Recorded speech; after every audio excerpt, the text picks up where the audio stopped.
Oh, what's up po mga kabuhay kambaser. Ito po yung kinita natin sa sa pagka-canvas. Ayan po. Ayan po yung napasok natin pera. Tapos ayan ang bale. Ito po yung napasok natin pera, 15,000. Ayan po yung aking bale, 7,385. May sobra po tayo 7,690. Pero umabot pa din po siya ng 8,000.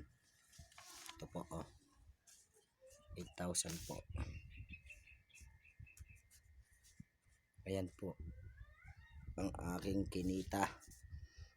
Dahil natapos na po yung biyahe namin, ngayon meron na po tayong kinita na sobra. Ayan, ang sobra nating kita. Ito, bali ano po to, 8,500.